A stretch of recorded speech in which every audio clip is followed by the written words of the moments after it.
Hello students, आप सभी का स्वागत है आपके अपने इस यूट्यूब चैनल पर। और आज का जो हमारा टॉपिक है वो है राजस्थान के त्यौहार एवं मेले। और इस टॉपिक के अंदर से आरपीएससी का चाहे कोई भी एग्ज़ाम हो उसके अंदर एक या दो क्वेश्चन हमेशा जो है वो पूछे जाते हैं। आप पीछे वाले जो पेपर्स हैं वो देख सकते हैं।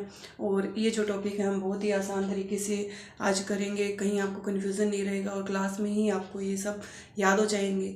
तो हम स्टार्ट करते हैं हमारा आज का टॉपिक, राजस्थान के त्यौहार एवं मेले। जो फर्स्ट चीज़ है जो हमें ध्यान रखनी है वो सबसे पहले तो ये है कि हिंदू जो त्यौहार हैं वो विक्रमी संवत के अनुसार मनाए जाते हैं।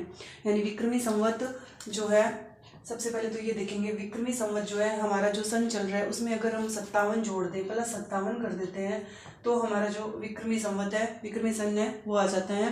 तो विक्रमी संवत के अनुसार मनाए जाते हैं। और यह एक चंद्रमा आधारित कैलेंडर है। जो विक्रमी संवत है ये चंद्रमा पर आधारित कैलेंडर है। और जो वर्तमान में जो हमारा कैलेंडर चल रहा है वो सूर्य पर आधारित है। और इसको, इन दोनों को बराबर करने के लिए, मतलब जो सूर्य आधारित कैलेंडर है और चंद्रमा आधारित कैलेंडर है उनको बराबर करने के लिए अधिक मास, ये एक हम नाम जो है हमारे बड़े बुजुर्गों से सुनते हैं कि अधिक मास एक जो 2 महीने हैं वापस वो रिपीट हो रहा है। तो मतलब महीना बढ़ गया, वो महीना नहीं बढ़ता। वो जैसे अधिक मास है वो क्या होता है कि प्रत्येक जो तीसरे वर्ष विक्रमी संवत में एक अतिरिक्त महीना जोड़ दिया जाता है। मतलब विक्रमी संवत में जब एक महीना एक्स्ट्रा जोड़ दिया जाता है 3 सालों के बाद में, तो उस महीने को हम अधिक मास कहते हैं। और जब 2 महीने, जैसे चैत्र मान लो, कभी कहते हैं कि इस साल 2 हैं, तो हमेशा जो त्यौहार होते हैं वो जो सेकंड बारी जो अगला जो महीना आएगा चैत्र का दोबारा, उसमें मनाए जाते हैं। ये चीज़ में हमेशा ध्यान रखने वाली है। और एक चीज़ हम देखेंगे कि जो ये विक्रमी संवत है इसके अंतर्गत क्या होता है, जो एक महीने के अंदर 29.5 दिन होते हैं। 29.5 दिन का एक महीना होता है। और इसको अगर हम 12 से गुणा करें तो कितने आ जाएंगे, 354 दिन। 354 दिन। और हमारे जो सूर्य आधारित कैलेंडर है उसके अंतर्गत है 365 दिन। हम देखें तो 354 और 365 में लगभग 11 दिन का अंतर आ गया। और इस अंतर को पूरा करने के लिए, यानी जो चंद्रमा आधारित जो कैलेंडर है उसको सूर्य आधारित कैलेंडर के बराबर करने के लिए ही अधिक मास को जोड़ा जाता है। और इसके बाद हम जो 12 महीनों के नाम है, जो जैसे चैत्र, बैसाख, आषाढ़, श्रावण, ये सब हम याद करेंगे, उनको लिखेंगे। हम अब इन 12 महीनों को याद करते हैं। आप लिखिए चे, वे, जय, आ, श्रा, भा,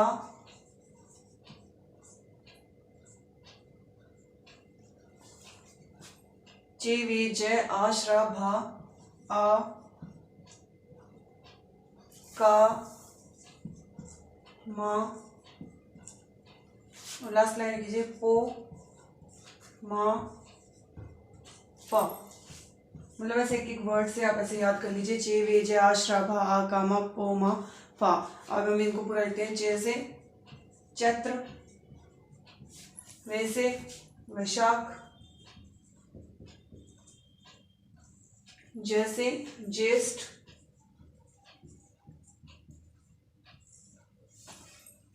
आ से आषाढ़, श्रा से श्रावण, भा से भाद्रपद, इसके बाद में आ से आश्विन, का से आप लिख लीजिए कार्तिक, मा से मार्गशीर्ष,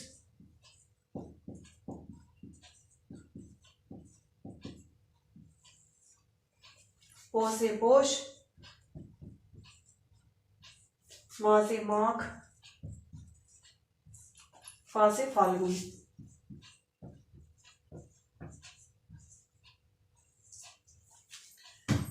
आप इसको एक दो बार रिपीट करेंगे, चे, वे, जय, आ, श्रा, भा, आ, का, मा, पो, मा, फा, तो आपको ये महीने याद हो जाएंगे।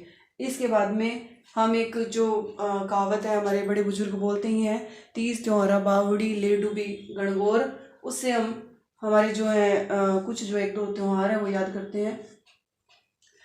शुरुआत जो होती है हमारे जो त्योहारों की, वो इससे पता चल रहा है कि तीज त्योहारा बावड़ी, तीज जो है वो त्योहारों को शुरुआत करती है वो, और ले डूबी गणगौर, और गणगौर जो उनको लेकर के डूब जाती है, यानी इसके बाद जो त्यौहार है लगभग खत्म हो जाते हैं।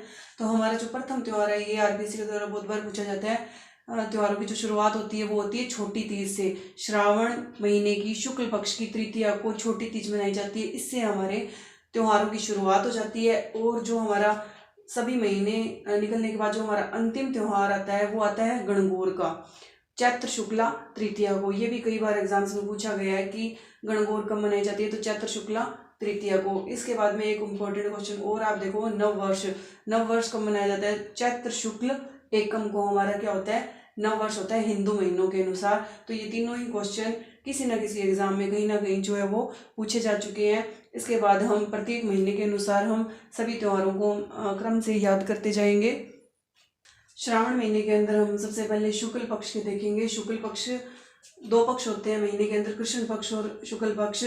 पहले वाले जो कृष्ण पक्ष के 15 दिन होते हैं वो अंधेर पक्ष भी बोला जाता है उनको, और बाद वाले जो शुक्ल पक्ष के होते हैं वो चानन पक्ष बोलते हैं साधारण भाषा में। तो शुक्ल पक्ष से हमारे जो श्रावण महीने से और त्योहारों की शुरुआत होती है। इसमें जो पहला है वो है तृतीया को जो मनाया जाता है, श्रावण शुक्ला तृतीया को। हमने देखा था कि छोटी तीज से शुरुआत होती है, और जो छोटी तीज है वो कहाँ की प्रसिद्ध है? वो जयपुर की प्रसिद्ध है। श्रावण शुक्ला तृतीया को छोटी तीज मनाई जाती है। और ये जो है, ये कई बार पूछा जा चुका है कि ये कहाँ की प्रसिद्ध है, तो छोटी तीज कहाँ की प्रसिद्ध है? ये जयपुर की प्रसिद्ध है। और जो छोटी तीज है ये पति पत्नी के बीच में प्रेम का जो है वो त्योहार है। और इसके बाद एक टर्म यूज होती है सिंजारा, साधारण भाषा में राजस्थानी में सिंधारा भी बोल दिया जाता है, कि जो नवविवाहिता के लिए ससुराल पक्ष के द्वारा जो भी सामान वगैरह जो भेजा जाता है उसको सिंजारा कहा जाता है। इसके बाद में हमारे इसमें एक ध्यान रखने वाले है पूर्णिमा। श्रावण महीने की जो पूर्णिमा आती है, इस दिन क्या होता है? रक्षाबंधन होता है। तो श्रावण पूर्णिमा को क्या होता है? रक्षाबंधन। इसे नारियल पूर्णिमा भी कहा जाता है, नारियल पूर्णिमा। वैसे इस दिन अगर पूछ ले कि पूजा किसकी की जाती है, तो श्रवण कुमार की पूजा की जाती है। श्रवण कुमार की पूजा होती है इस दिन। और अब हम इधर देखेंगे कि कृष्ण पक्ष के अंदर कौन से त्योहार आते हैं श्रावण महीने में। तो कृष्ण पक्ष में जो इम्पोर्टेंट है वो ये तीन ही है। तो कृष्ण पक्ष की जो श्रावण महीने की श्रावण कृष्ण पक्ष की जो पंचमी होती है उस दिन होती है हमारे नाग पंचमी।